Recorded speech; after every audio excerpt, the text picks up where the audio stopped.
happening, everybody? What's going on?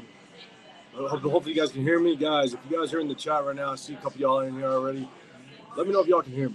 Give me a thumbs up in the chat, man. Raider Ryan, I see you in here already, man. I decided to kind of jump on here, pop on, and man, right before the game, I couldn't do a video yesterday. Had a bunch of family stuff going on, but I want to pop on here. I'm actually at just a local spot, just a couple blocks down from the stadium. I'm gonna have J-Lot here in just a second, but I want to jump on here and just say what's up to everybody, man. Just chop it up about this game. There's a ton of stuff. There's a ton of stuff that I'm going to be looking for during this game. Again, just down the street. Just want to pop on here and jump on. So, man, Anthony, man, I appreciate you. You can hear me fine. Cool. Again, just at a local spot, man. I want to jump on here, kind of chop it up. Man, before I hit up the chat, man, I appreciate y'all. This is going to be an interesting one. This game, I think, in my opinion, is a must-win for Pete Carroll and this coaching staff. I think they have to win this one. Everything is lining up to where, I mean, you're 3 weeks in. You're 3 weeks in the season. This is going to be game 4, right? You're going up against Ben Johnson. And Ben Johnson was a guy that this front office wanted first.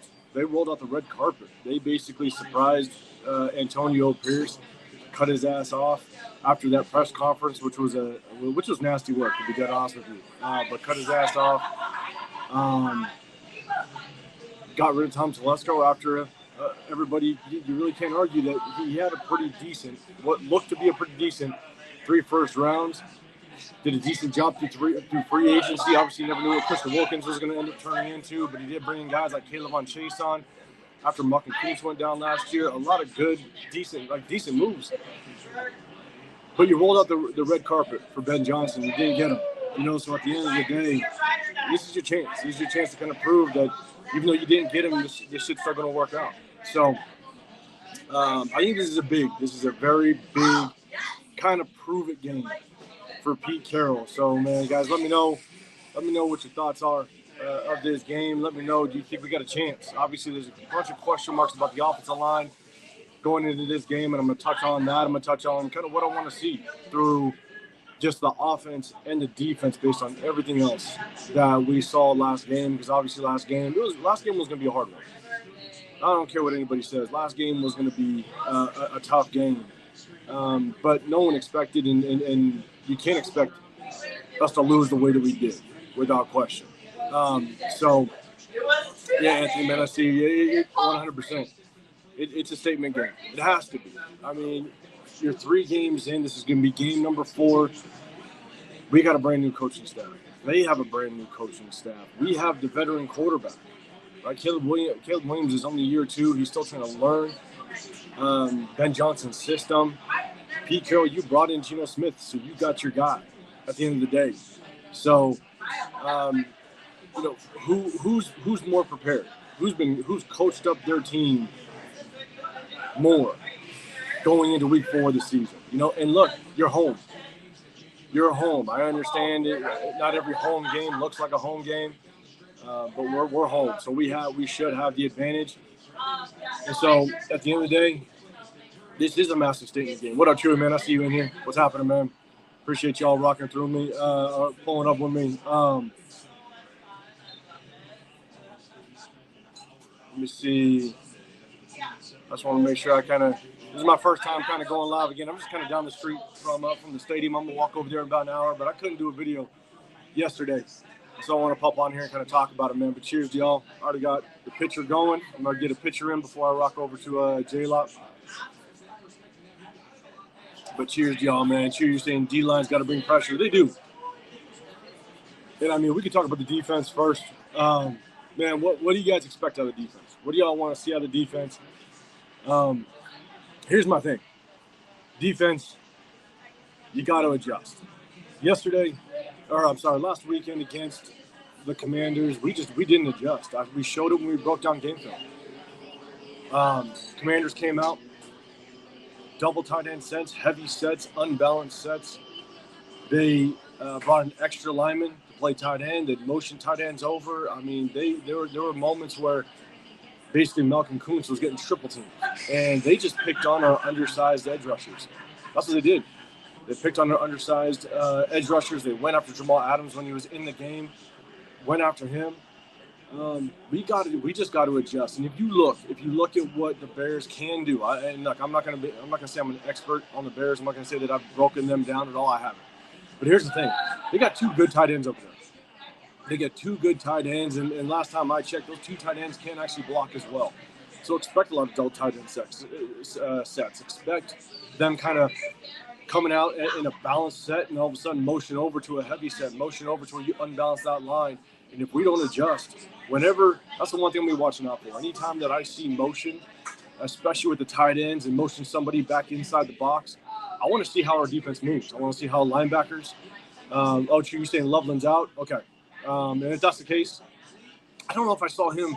I know that the Bears injury report was pretty deep. I don't know if I saw Loveland on there, but man, I'll double check, man. I appreciate you throwing it out there. But yeah, at the end of the day, I want to see this defense adjust. Look, our defense is actually playing pretty good. You minus last week, and here's what made last week even harder. All right, let me kind of point this out. I know I mentioned this in the video that I did, but if some of y'all didn't catch it, here's the hard part about last week, right? Not only the schedule setup. Commanders had 4 extra days. They're staying at home. We're playing off of a Monday night. And we basically only had about 4 days to prepare for them, where their Commanders had an extra 4, and we're traveling to the East Coast, so you lose the day, right? But in addition to that, if you've ever coached this game, and all y'all know, y'all know I coach this game, but when you don't know what quarterback you're preparing for, we didn't get the official announcement that Jane Daniels wasn't playing until Friday. And so up until that point, you're basically trying to prep for 2 different quarterbacks. And when you finally get that confirmation, now you're basically going heavy one way. So you really don't know who you're preparing for. So I'm going to give the defense a lot of grace, but in a lot of leeway. But here's the thing, though. What's the tough part is that you still don't get your ass handed to you like we did. Okay, so there's no excuse for that. You still want to keep it competitive. You still want to see them be able to adjust. So I kind of digress. I pulled back. But here's the thing. I want to see a lot of adjustments. I want to see this defense be able to make the correct adjustments based on what that offense is showing them, right? And here, the weakest part of that game is probably their run game. DeAndre Swift, he ain't the DeAndre Swift back we used to saw with the Eagles and back in the day, and so we should be able to handle that run game and keep them completely one-dimensional. Keep Caleb Williams in the pocket. I think, again, I'm not an expert on the Bears. I'm not gonna claim that I've been chopping or breaking them down. But one of the biggest things, in my opinion, is you got Ben Johnson that wants to run a system that's fairly similar to what he had with Jared Goff, right? He wants to keep Caleb Williams in the pocket. He wants him to work within structure. And you kind of see that, and you saw the moments where he struggled. Now, Caleb Williams looked damn good last week. But here's the thing. Caleb Williams, he's going to want to get out of the pocket. He's going to want to use his legs. He's going to want to get out and just kind of create plays on his own, right? If you bring pressure, he's going to panic a little bit. So I definitely want to see us bring pressure and keep him in the pocket, which means our edge rushers, maxxcrosby, don't overrun the edge rusher. Rush to the depth of the quarterback. That's what I always teach my defensive ends. Rush to the depth of the quarterback. Once you kind of feel you're getting close to that depth of the quarterback, man, get that offensive tackle off his platform, kind of make him move inside, set him up. It might take a full quarter to kind of set up that tackle in the way that you want him to kind of block you. So just don't overrun things. Malcolm Kuntz, man, do work. And I guess to my point, kind of go back just for a second to my point with Malcolm Kuntz. A lot of people are complaining about Malcolm Kuntz. He's non-existent, right? He's not showing up. Look, he's coming off of ACL injury. It's going to take him probably a handful of games to kind of get going. Look at how Colton Miller was. Colton Miller took damn near 7 weeks to kind of get up and running last year. And so it's going to take him a little bit. But then, man, you take last week, they just schemed the shit out of us last week. Point blank period. They schemed the hell out of us. They doubled, triple team Malcolm Kuntz at the line of scrimmage. And so it's hard. And the way that they manage their offensive line alignment, they widened out our defensive ends, and it took them that much longer to even try to get to the quarterback. And they did, and Cliff Kingsbury did a hell of a job with Marcus Mariota. Just a lot of tempo throws, a lot of catch and throw. He didn't sit with the ball for very long. They picked apart our zone defense, and anytime we blitzed, they found the hot routes. We've been seeing that a lot. I will tell you, we're definitely seeing a lot of times where this defense, the offense is just kind of picking apart us when it comes to hot routes. So, look, defense, man, it's going to be tough. Herman, man, I see you in here. You're saying, and see if I can bring this up. You're saying you think JPJ plays all game, and do you think we win with Ashton running?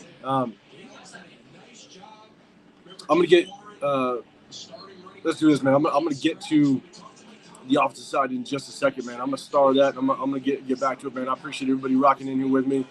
Man, it's hard. I'm on my phone, man. Again, I'm just kind of down here at a local spot a couple blocks away from the stadium, and then I'm going to bounce over to J-Lot here, probably around like 10 o'clock. So I'll probably be on in about 45 minutes.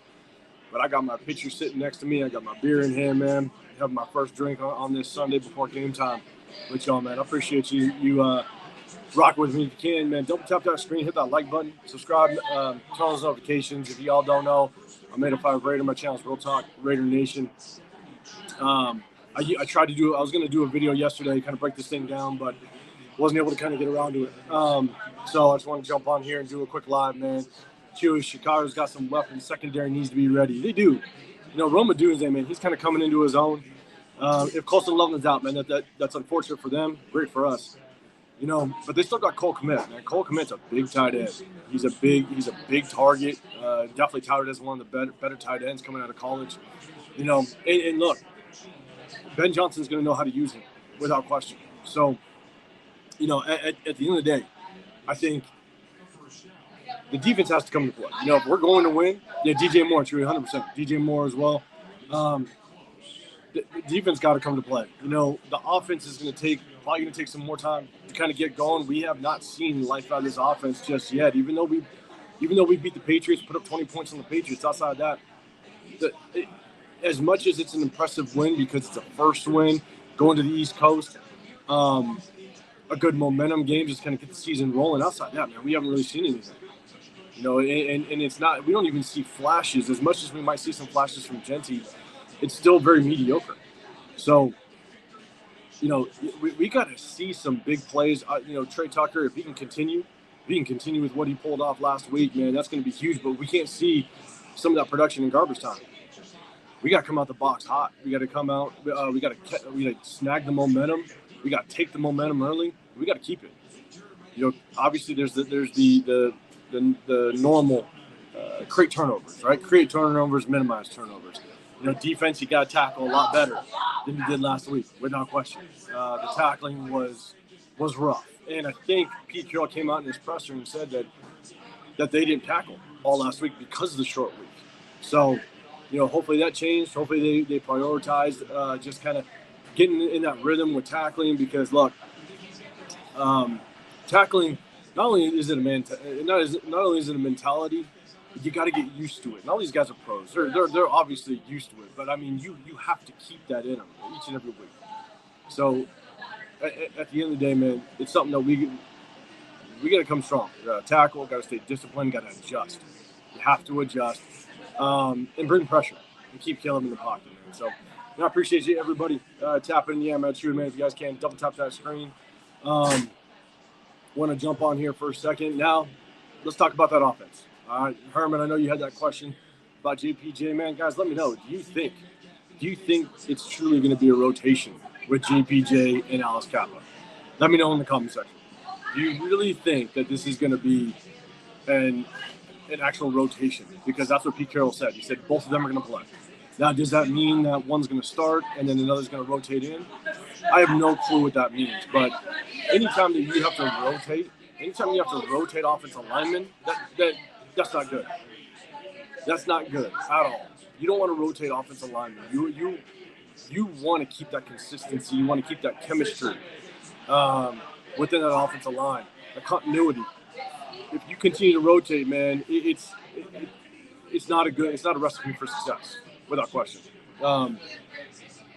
As you're saying, win the coin toss, ask for the ball, touchdown first before the Bears. Yeah, man. I mean, hey, it would be an aggressive move if we win the coin toss. We take that ball without question. What up, Hitstick?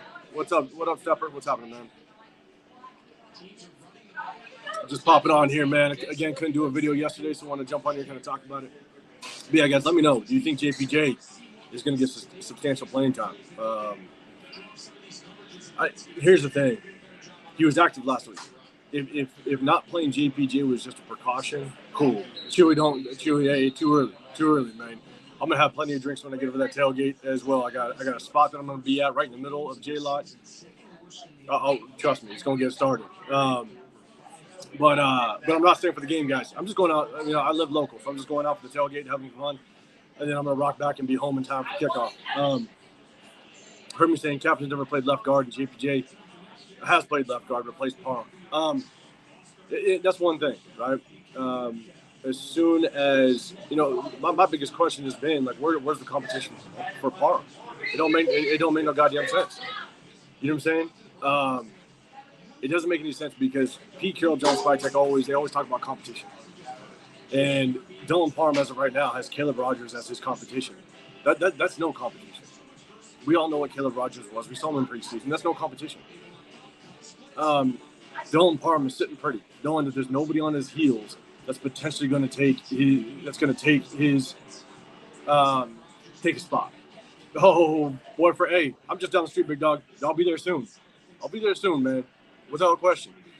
You see what you see me, Frank. I'll be there. Don't you worry, big dog.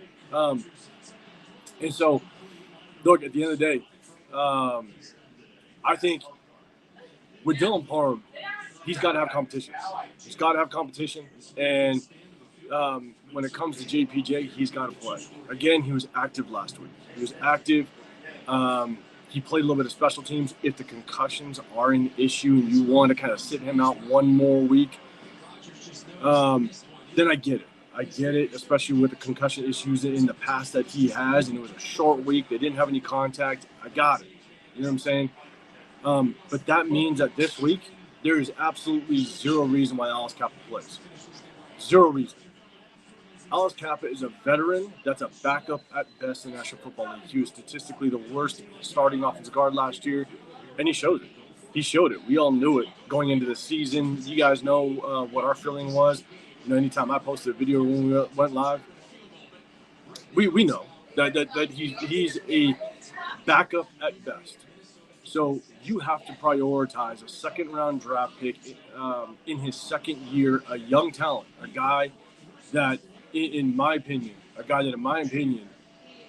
has a massive upside. Remington Award winner at the center position. We saw him play center. He did well. We saw him play guard. He can be a successful guard. I have no problem with him playing guard. But what I have a problem with is him not being on the football field. You can make the argument whether he needs to be a center. That's fine. That argument's fine. But at the end of the day, he has to be on the football field. You got to know what you have out of a young second-round talent that has all the upside in the world.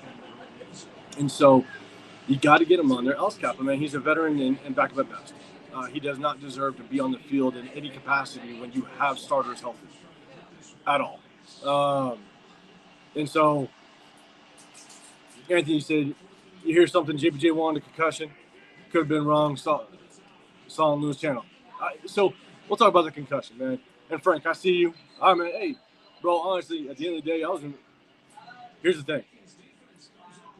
You came up in our chat, I think it was last season, fucking heated for some reason and directly at me. I don't know what you did. I've had enough action back in my day to where maybe me and you got into something back in my day, and I got in way too much that I can't even remember. You know what I'm saying? But you came in hot, you came in heated. So at the end of the day, bro, if you just want to talk it out, and if I did something, bro, we could talk about it. You know what I'm saying? But at the end of the day, bro, I'll show up because if you want to be about it, you pick the right person.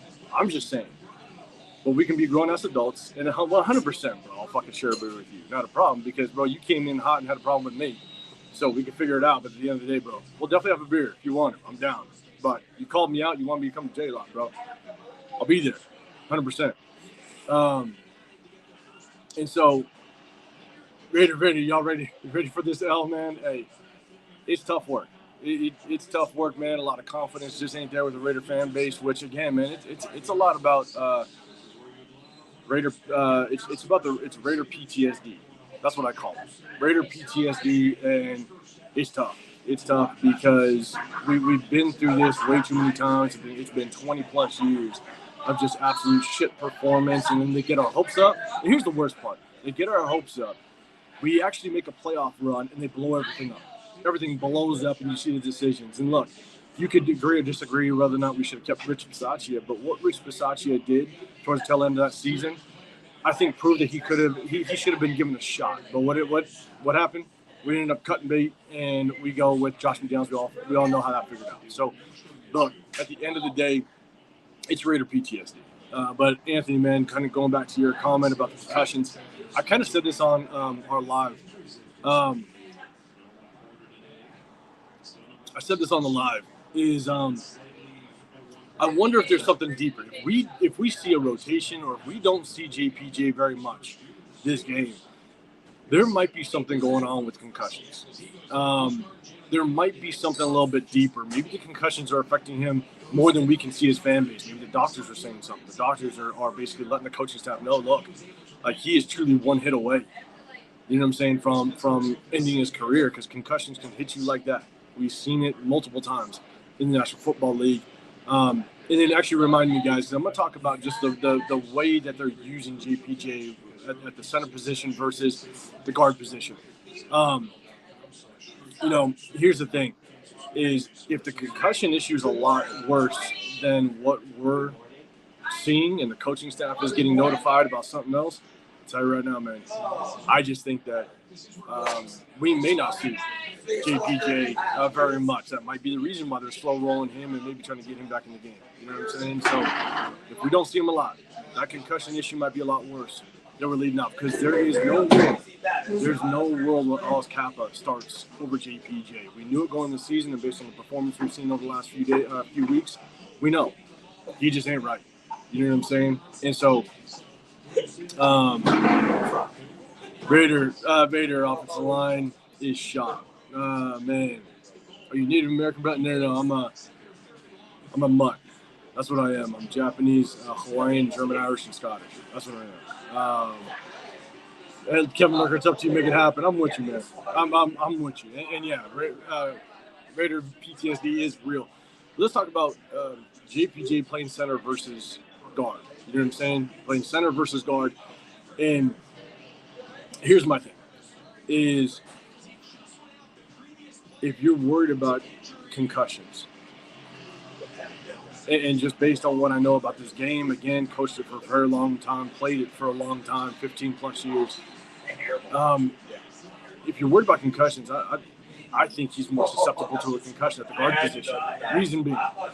Reason being is because typically you see guards pull, you see guards get out on screens. Centers typically are kind of that anchor, right?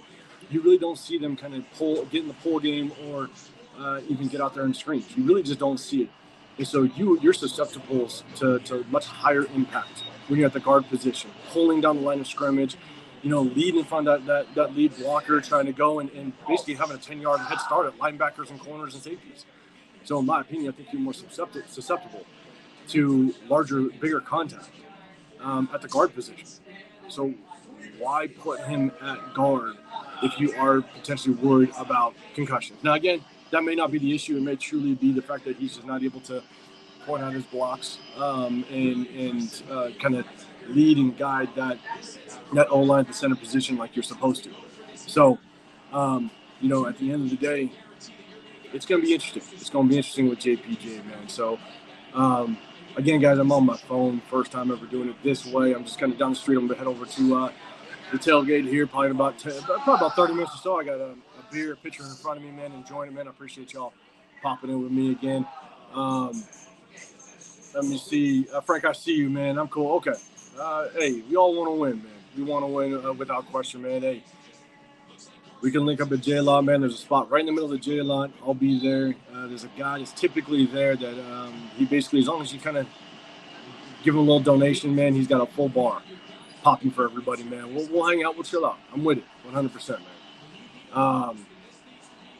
Frank, or something's off camera. We the Raiders bullcrap. All's happened to us off camera. What up, Jason? What's going on, man? Yo, what's happening, man? Again, guys, just kind of popping in here. Couldn't make a video yesterday, so just wanted to kind of jump on here, just kind of talk about the game a little bit. You guys can, yeah, double tap that screen. Hit that sub button if y'all want, man. I definitely appreciate y'all. This is the plan for Kappa to play at left guard today. It's got to be. Because, look, when we talked about competition, that's the one thing I didn't know if Kappa played right guard before. Right guard. I'm sorry, left guard. Right? I didn't know if Kappa played left guard before, because here we need competition for Parham. Well, I went back and looked at his history, and Kappa's never played left guard before. So I don't think there's any chance. I don't think there's any chance that we're going to see Kappa at left guard. That just doesn't make any sense because he's never played it before. Now, here's the thing: is that's just another shit job by Johnspytek, to be dead honest with you. If you want a backup guard, a swing guard, a veteran that's going to come in and kind of help some of these younger guys, you want someone that can play both sides, play left guard and right guard. And he's not doing. He can't do it. He can't do left guard or play left guard. So this is where Johnspytek just screwed up, right? You waited till the end of the third round to pick up a rookie that just really hasn't panned out. It could take some time, of course. It could take some time, but he ain't prepared. And so you literally have a guard that you picked up as a veteran that can't play one side of the ball, can't play the left side. It's just stupid. It doesn't make any sense. So I can't see him playing left guard today. What up, Hitstick Stepper? Again, man, I'm on my phone. First time ever doing it on my phone, so man, apologize if I'm slow in the comments. If it's a concussion issue with JPJ, he needs to start wearing the Guardian cap to help out prevent during the season. Man, I'm with you. I'm with you. I don't know if they can force him to wear that Guardian cap. I think it's just player preference, but it would be smart of him to wear that Guardian cap, 100%. Not sure why he isn't doing it. It would be smart of him.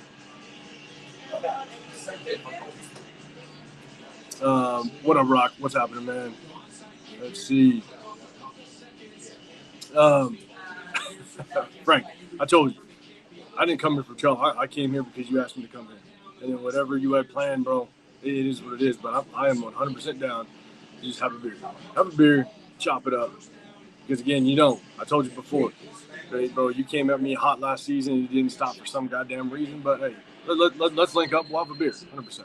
What up, Robert Penny? What's happening, man? And so, let's see. Want to say what's up, man? Jason, you're right, man. I 100%, man. I am a very respectable guy, man. Look, if y'all don't know nothing about me, again, I played and I coached this game for a very long time. The number one thing, especially when I became a coach, was I learned that I'm going to respect everybody until you don't respect me.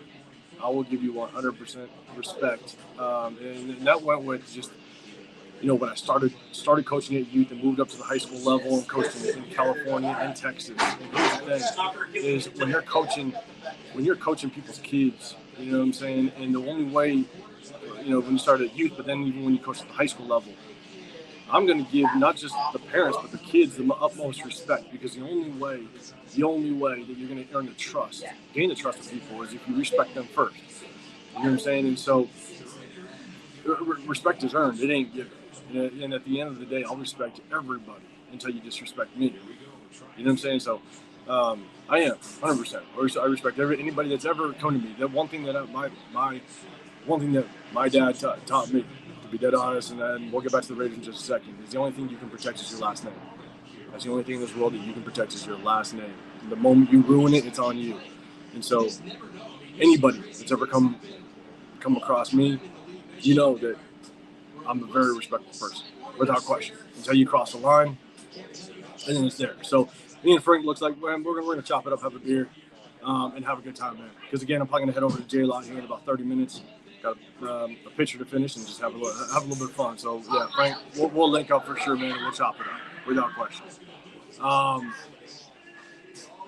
And so, Anthony, some super fans. Nah, man, I'm just down the street. I think all the super fans are still doing some shit over at Allegiant. Man, George, what up, man? Are you seeing a lot of Bears fans? I'll let you know. I might, if I can find a good spot, I might go live over at the tailgate. I'll show you guys. But I won't be surprised with a lot of Bears fans because they travel well. All right, so we talked about JPJ, man. I appreciate everybody jumping in here. And so here's my thing. is let's talk about just the offense. We talked about JPJ and what we want to see. Guys, what do you guys want to see about as it relates to the offense? What do y'all want to see? What do you guys want to see? Just more genty. Obviously, we want to see better offensive line play. Do you want to see us air the ball out? Do you want to see us go deep? Do you want to see it be just kind of more methodical and kind of pick our way, down the field. You know what I'm saying? Short tempo passes. Let me know what you guys want to see, because I definitely want to. I'm gonna let you guys know what I want to see without question. Bro, Jason, yes. Luckily enough, my wife, I see your comment about the haircut. Luckily, my wife, she used to be a hairstylist, so I got an in-home hairstylist. So I get a haircut once a month, or once a week. I get it chopped up once a week, man. So, what up, John Leon? What's happening, man? Appreciate you rocking. Here's the thing when it comes to offense. Obviously, you want to see JPJ. I gotta see Chip Kelly run more out of spread formations. You gotta lighten up the box with this offensive line. If the offensive line's struggling, then spread it out, force the linebackers to widen, force the linebackers to step outside the box, force the safeties to play 13, 15 yards back, get them outside the box. George Strait, man, you say you want to see more screens. It's one thing I've been saying for the last couple of weeks. I'm 100% with you. Gotta see more screens and get Jensen involved in those screens. One of the things that I cannot stand is you have the number 6 overall pick. Yeah, you're saying you don't want to force it deep. Yeah, 100%. I'm with you. Don't need to force it deep, but you definitely want to take your shots, right? Pick and choose your battles. Definitely want to take those shots downfield methodically. Be calculated about it. But here's the thing: get Genty involved in the screen game. He's the number 6 overall pick. If you're only going to have him on first and second downs, the defense already knows that you're going to feed him the rock when he's in the game. So the defense can already assume that probably 50% of the time he's in there, he's going to get the ball. So you can crowd the box, you can blitz like crazy, knowing that he's most likely going to get the handoff out of the backfield. Motion him around. Get creative. Force the defense to think, is he going to be in the backfield? Is he going to motion out and maybe get a slip screen or a tunnel screen? Get him in open space, or drop back to pass and leak him out into the flats where he can get one-on-one with the defender. These are the type of things that I think we have to do with Genty, is just get more creative. Don't be so vanilla. Don't be so predictable. And kind of going back to my point of spreading things out, look, spread it out so that Genty only has to miss or make one, maybe 2 defenders miss outside of 3, 4, 5 when you bring everybody inside the box. Spread it out. Create the natural running lanes. We run the first 2 weeks. Now, Chip Kelly did a little bit better last week of working out of the spread and run football a little bit better. Not a lot, a little bit better. He's got to get out of just the double tight sets. And what really scares me, to be honest, looking at who we elevated from the practice squad, Michael Merrick's obviously out, but we elevated 2 tight ends from the practice squad, which means that we're going to run just more 2 tight end sets, double tight end sets, bringing everybody, bunched up into the box, running out of more tight sets. If we do it, man, it just doesn't help the offensive line, and it doesn't help Genty. Genty needs to be in space. He's not that quick start, that quick stop-start type of runner. He's a fluid runner. God, get him out of space. George, man, you're saying I don't want to see us run out of shotgun. Not as much as we have. Like, if you want to run out of shotgun, that's fine. But do it 10% of the time. 10% of the time. Don't do it damn near 80% of the time. It just doesn't make any sense. The timing between running out of shotgun and center when a running back can hit the hole is very different. And if your offensive line is struggling to maintain their blocks and create running lanes, that if they do create that opening, if they do create that hole, bro, it's going to be for a split second. So you got to get Genty to the line of scrimmage as quickly as possible. And really the best way to do that is if you run in their center. Going out of shotgun, just the timing is very different. So look, minimize when you run out of shotgun. Do it maybe 10% of the time outside of the 80% that we're seeing. hit stick stepper, man. Low key, we need to use a 2-back set more and use Zamir as a lead blocker for Ash and Genty to create more running lanes. That would open the running lanes. And maybe I haven't seen Zamir wide enough as an actual fullback type lead blocker. I haven't really seen it as much, and so we'll see. I think that's why they've tried to do it. They tried to do it, Michael Mayer. Shit, man. Last week, they tried to do it with, what's his name? Jack Besh. They motioned Jack Besh into the backfield and used him as a lead blocker.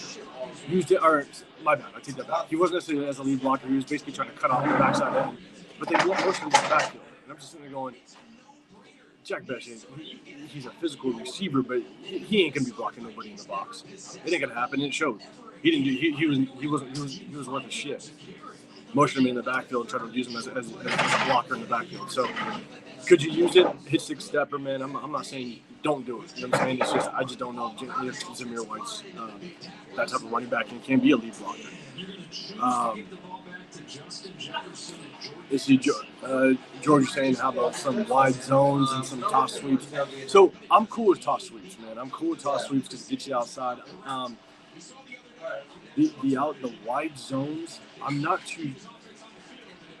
It depends on who's in, man. I'm telling you, if Cap is in there, when it comes to Dylan Parham and Alex Kappa, man, if they're in there, the wide zones, they struggle with it bad.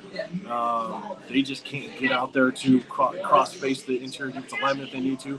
They struggle to reach the second level, so the wide zones are tough, man. I'd like to see Genty hit the line of scrimmage as quickly as possible. Run a lot of split zone, kind of get downhill very quickly. Don't allow the defense to fly the football and float away. Just get a line of scrimmage as quickly as possible, in my opinion.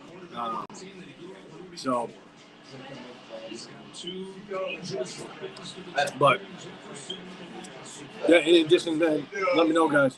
Anthony was saying Trey Tucker better hit another great game. Actually, it's funny. I'm in one of those guillotine leagues, and same thing, guillotine leagues.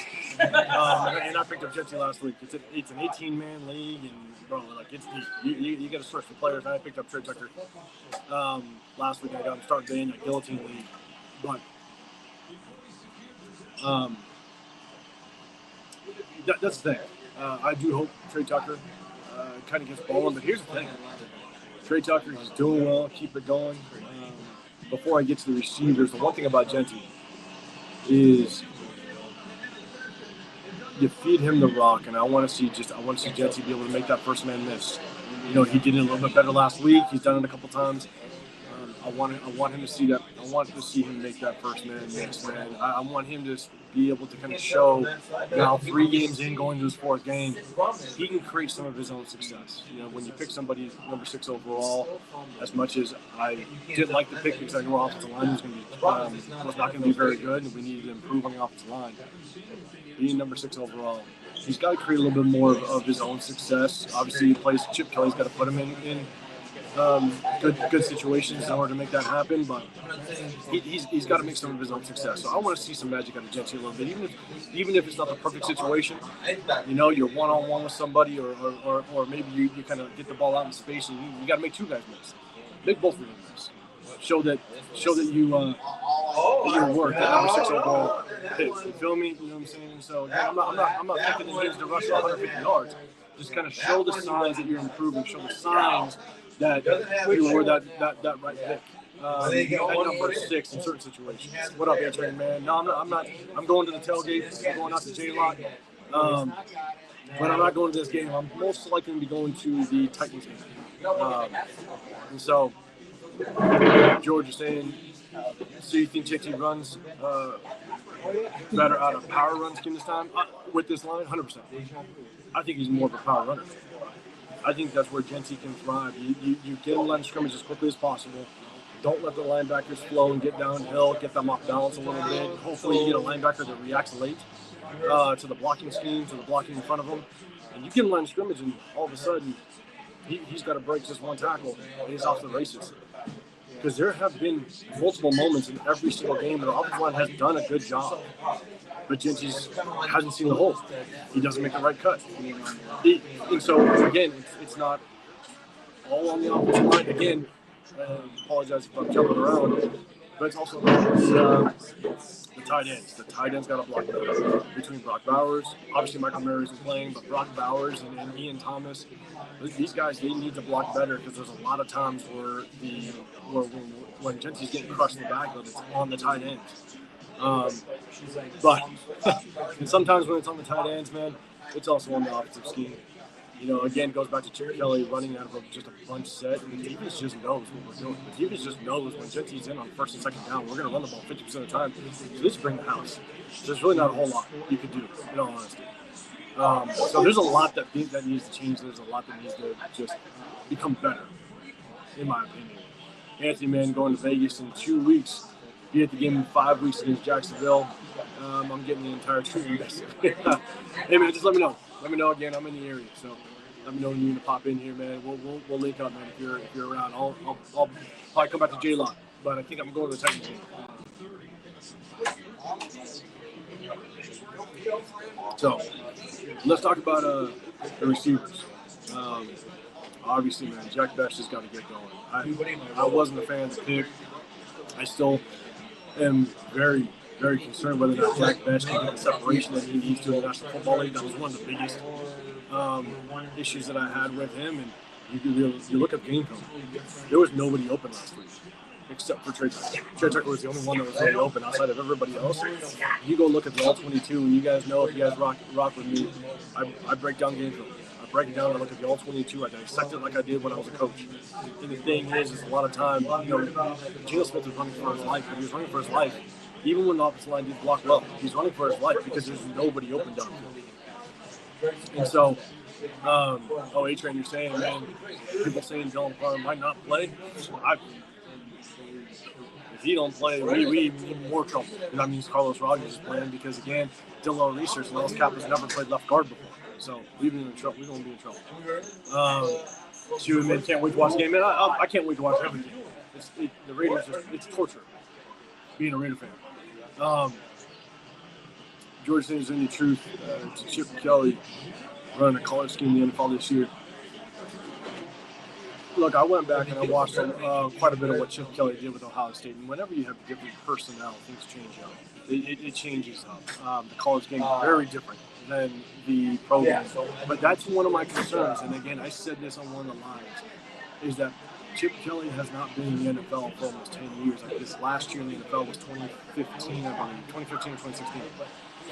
The NFL's changed. Defenses has changed, and Chip Kelly is there a transition period for him? Is he? And look, again, like you guys know, I've coached this game. I've coached it for a long time. Like sometimes you want to continue to do what you've done as of recent. You want to take some of the success that you had, some of the success that you've seen, and potentially kind of move that over because that's what you're used to. And maybe it's not transferring well. Now, he seemed like he was just more creative in Ohio State. He was more creative at Ohio State. He ran screens. He ran a lot of spread formations. He really moved things outside the box. And you're just not seeing it. And it's just a transition phase for Chip Kelly. Is he just trying to force what he did in college at this level because that's what he's done, that's what he's used to. And he's trying to relearn really what the defense wants to do because, again, defenses have changed since he's been in the NFL. And so is he acclimating well to that change? I don't know.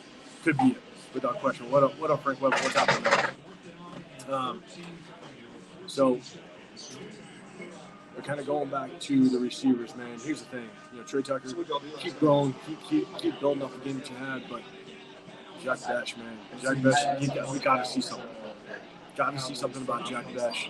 I want to see him just get involved as much as I don't have a lot of faith. Because, look, Jack Bech, I believe he had, I think he had 9 snaps last game. And out of those 9 snaps, 3 of them he was motioning the backfield and block. He wasn't even going out for a pass. But I want to see Jack Bech because we got to prove that he was worth a second round pick. We got to see it. Now let's talk about what you got. Let's chat. Let me see what you guys' thoughts about Jack Bech. Let me know. Do you want to see more out of him? Do you think that he's going to be a good NFL receiver? What do you think the issue is? Let me know. As I drink this last bit of beer and pour another one, let me know. So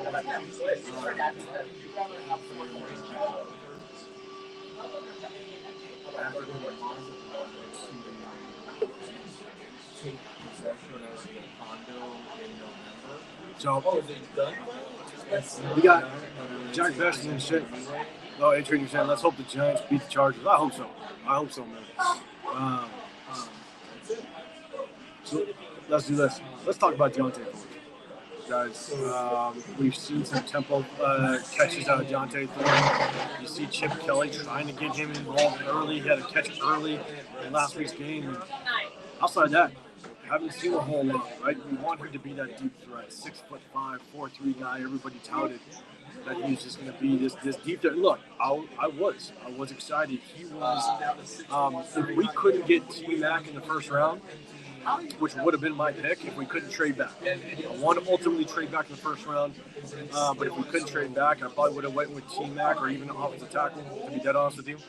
Calvin Banks was my favorite. But Deontay Thornton was my 5th best receiver to play the role that he's playing, right? That deep threat, that outside receiver that can complement Brock Bowers. As we all know, Brock Bowers is our number 1 receiver, or passing target, I guess you could say. But Deontay Thornton was number 4, number 5 on that list that I wanted to target later in the rounds if we didn't get one first round. And so I was excited that we grabbed him because I thought, look, with Chip Kelly, he's know how to use him. But here's the thing. We're starting to see the issues that some people started to talk about, being that he came from Tennessee. Right, he's not a full route tree guy. He's not. He's slow off the line of scrimmage. When you have that type of speed, your number 1 objective should be able to get off that line of scrimmage quickly, especially if you're not pressed on the line of scrimmage. You don't got a corner in your face. You ask them to get off that line of scrimmage quickly. There's been multiple times where I watch game film, and if you have Deontay Thornton, Trey Tucker, and Jacoby Myers basically in line, get off the line of scrimmage, at the same time, with nobody in their face, there's multiple times where Jack Best is laid off that line of scrimmage, and he's a full 2.5, almost 3 yards behind Jacoby Myers and Trey Tucker. He's just not getting off the ball with. And then he does not run good routes. He just doesn't. I pointed out a couple times during the preseason. I pointed out once or twice here during the regular season games where he just has very sloppy route running. I pointed out one on that last touchdown that Trey Tucker had last week, where Trey Tucker did a very good job of just kind of baiting that corner over, freezing that corner, so that corner didn't know when he was going to just turn on that second level, that second gear and take off down deep. He basically froze that corner just enough to kind of get that edge to go deep. And Deontay Thornton just doesn't. He doesn't force the corner to flip his hips at the top of the route. He's just very, I don't want to say lazy. He just doesn't run full speed at the beginning of his route in order to influence the corner in the way that he wants to. Again, like if you're just running a comeback route, you want to make the corner think you're going deep, right? You want to break the top of your route as soon as that corner starts to flip his hits. Now you break off that route. Now that corner is going the opposite direction. Those are things that you want to do. You also want to be able to do a good job of influence the defense so that either you get open or you help out your teammates get open in flood or tiered concepts. You know, when 3 receivers are entering into basically one side of the field in more of a flood concept, you've got to get into your route to influence the defense so that either you get open or the defender basically is on your hip and it opens up somebody else. His route running is just not very good. We pointed out multiple times, if you guys don't know, we break down game film on Wednesdays. He's got a lot of work. But man, I would love to see him really just get separation and take the top off the defense without question. Rock, you're saying Jack Best has the physicality to be able to get open, but hasn't figured that out yet. Yeah, there's no question about him being physical. No question about him being physical, but here's the thing.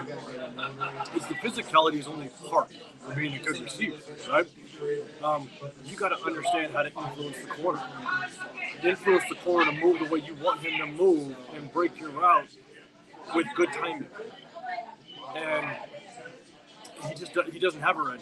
Again, looking at the all-22 and really looking at the sky view and seeing the receivers from start to finish, from snap to whistle, he's struggling there.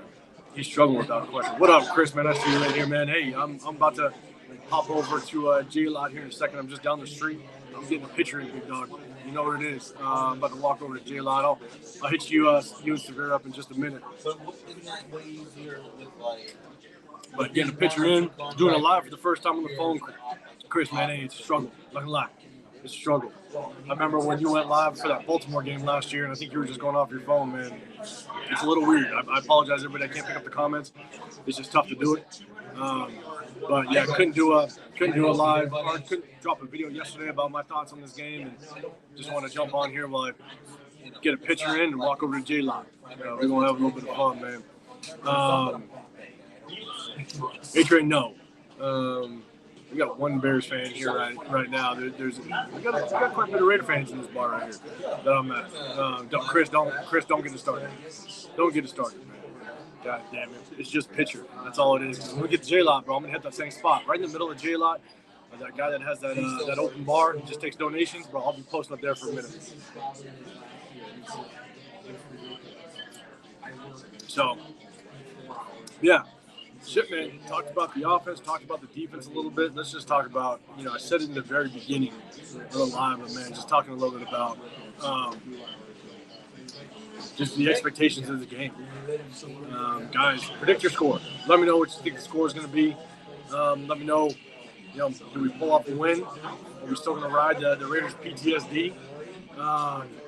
And just know that we're going to most likely underwhelm like we always have as Raider fans. But shit, this one's at home. It's week 4. Very similar situation. Brand new head coach, brand new coaching staff. We obviously have the advantage. They got a second-year quarterback and a brand new system versus we got a veteran quarterback. We should have the better running back. We'll see. And Chris, 13 Bears, man. Hey, shout out to my guy Chris, man. If you guys make sure you guys go hit up Chris's channel, Protect the Shield podcast. He rocks with me and Severe Raider and Raider War Room on Wednesdays. We're gonna go live later tonight. I already got it set up, Chris. I'll send you the link when I get back to my house. Look, we should have the advantage of the veteran quarterback, and it's one of those things where if we can keep Caleb Williams in structure, if we can force him to play in structure, not let him extend plays by getting out of the pocket, which he's going to want to do, kind of keep him corralled. That means maxxcrosby, don't overrun shit. Don't overrun shit. Here comes the Bears fans, guys. Here comes the Bears fans. Don't overrun shit. Malcolm Kuntz, man. You guys hear it. Adjust well. Play disciplined football. Don't get beat deep. Do not give them the big play. Without question. They do have shot the Chewy, man. I mentioned DJ Moore. They got DJ Moore that can take the top off. He's a good versatile receiver. So don't let them get those big plays and still the momentum. There's the typical ones, right?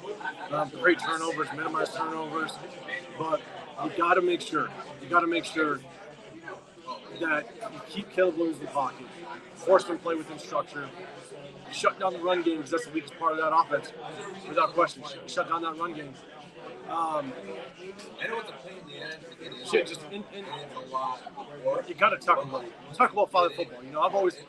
I've always said, again, when I coach defenses, I want 8 halves of the ball.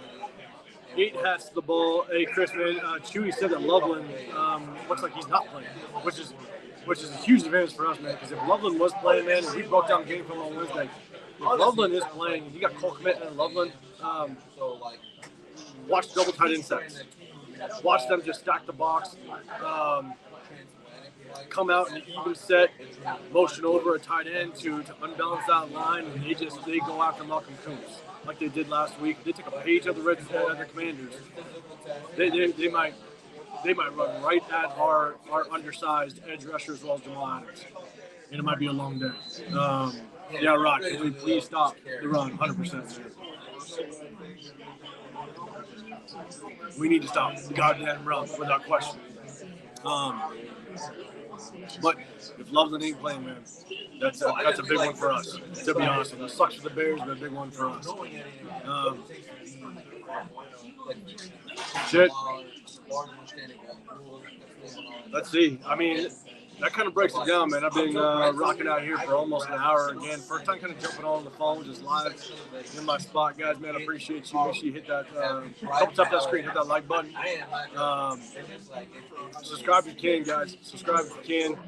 Definitely. It helps support the channel, supports the algorithm, kind of get this thing out there. Again, we go live on Wednesdays, and we're going to go live in the Raider War Room. My guys Chris as well as Severe after the game, just kind of give you our breakdown of the game.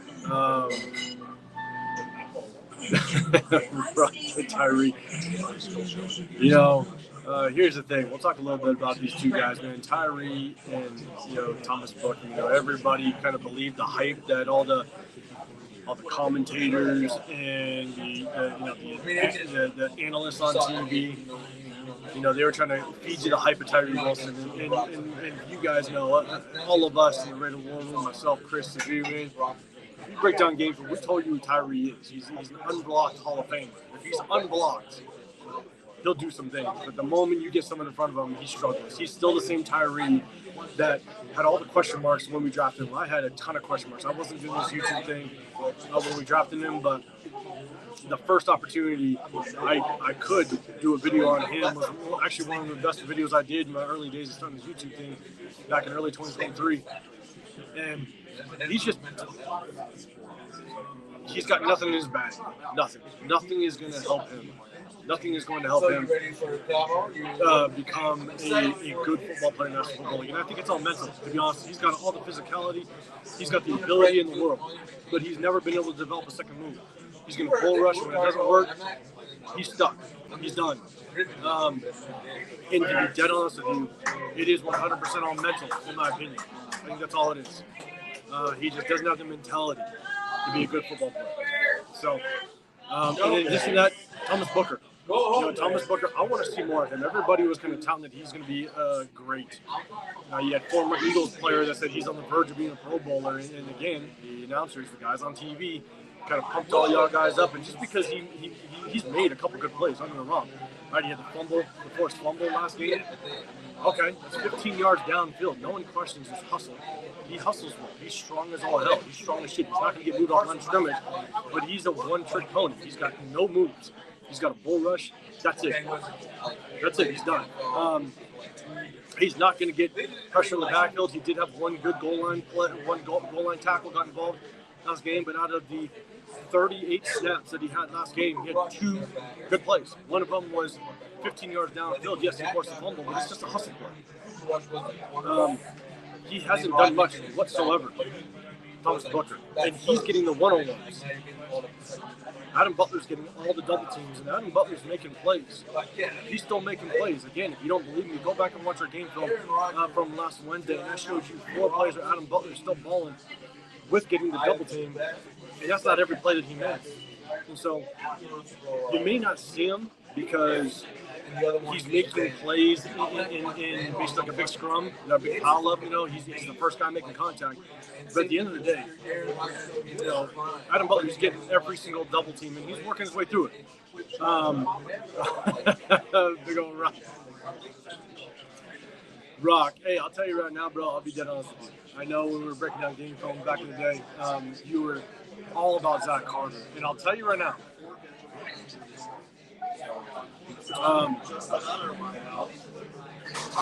I'm with you in the sense that I would probably take Zach Carter over Thomas Booker right now. I would.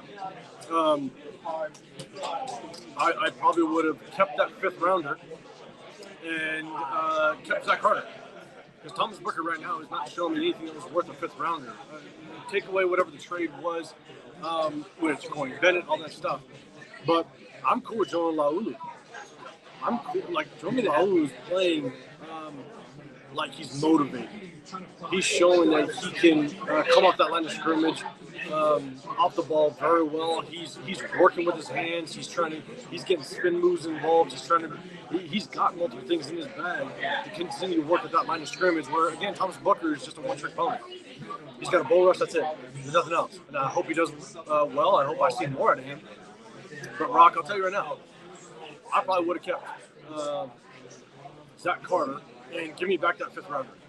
Because here's the thing: if you guys want a quarterback next year, if any of you guys want to trade up at any point next year because there's a player that you want, that fifth rounder could come in handy, given the fact that we're going to probably get another. I believe we're going to get another 3rd rounder and 4th rounder for potentially for Nate Hobbs and Trevion Merritt. So we're going to have some compensation picks that we can mess around with. And so MDM, I think Corey Bennett's just a backup. I think he's just a backup over there with the Eagles. But here's the thing: the reason why I wanted to keep Corey Bennett was because look, we know what he can do. You can argue whether or not he should have been a starter, but look, our corners, we're struggling. Eric Stokes is doing pretty good. I'm not going to get it taken away from him. He's doing pretty good. Kai Blue Kelly fell off last week. Basically got benched. He exited the football field, unfortunately. But for $1 million, I would have kept Corey Bennett as a backup, because right now we have nothing but undrafted free agents as a backup, and we have no competition. We have no competition whatsoever. So to keep him for $1 million, that's just a competition piece, a veteran, a guy that can maybe help out some of these corners with their development. Shit, I would have kept him. Because I would have kept that 5th rounder as draft capital next year to move around in the draft if we wanted to. You look at what SpyTek did in the draft. He moved around the draft. He's willing to move around. Man, keep that draft capital, man. I hold that draft capital close, without question. So, all right, guys. I'm probably going to get out of here. I'm going to finish up the rest of this pitch, and I'm going to rock over to J-Lot, man. If any of y'all are there, man, I'm going to be in the middle of J-Lot. Just kind of walking around if I can find a place to post up again. Usually there's a little bar that's in the middle of J-Lot. He's got a full bar, and he just takes donations, man. I usually get a couple beers and give him a couple 20s, man, just for his troubles, man. I love it when Raider fan base shows up in the tailgate, and they put a lot of effort in tailgates, man, because the tailgates they aren't easy to set up, they aren't easy to take down. And what I heard is with the tailgates out in J-Lot, or any parking lot, out here next to the Legion, they make you shut shit down 30 minutes prior to the game, so you can't tailgate all the way through the game like you used to back in Oakland. And I'm 42 years old. When I was 18 years old, I went to an Oakland game every single year. Me and my boys, we pick a home game, we go up to an Oakland game. Even when I moved to Texas for 6 years, I'd fly into Oakland, or San Fran, fly into San Fran. We'd go to Oakland game every single year. And you would tailgate and party like you wouldn't believe. And out here, it's different. You got to shut things down, and you got to shut things down about 30 minutes before, and then you get in the stadium, and there's no tailgate out there, which is trash, which is garbage, man. Like that's what we need to do as a Raider fan base, man. Keep the party alive outside. You know what I'm saying? So that's what I wish they would do, but unfortunately that ain't happening. But I'm gonna definitely jump over to J-Lot again. I'll be in the middle of J-Lot. The guy putting a full bar together just takes donations, man. I throw him a couple 20s for a couple beers, man, and just show him some love for just all the effort he's putting in. So, man, hey, appreciate y'all. Make sure you double tap that screen. Just want to jump on here. Couldn't post a video based on just my perspective of this game and what I want to see and what I expect out of this game, but I want to jump on it beforehand. Do it live for the first time in a public place, just off the phone. So I apologize I couldn't pick up some of the comments, man, but I appreciate all you guys. So, hey, enjoy the game. Make sure you hit that notification because I'm going to go live later tonight, kind of give you our post-game reaction to the game. I believe we're going to go live at 6:30. Chris and Sabrina, I'll throw you guys a link. But, man, hit us up. Double tap the screen, hit the notification, hit that sub button. I definitely appreciate y'all. Enjoy the game. We'll see you on the next one. I'm out of here, y'all. Appreciate it.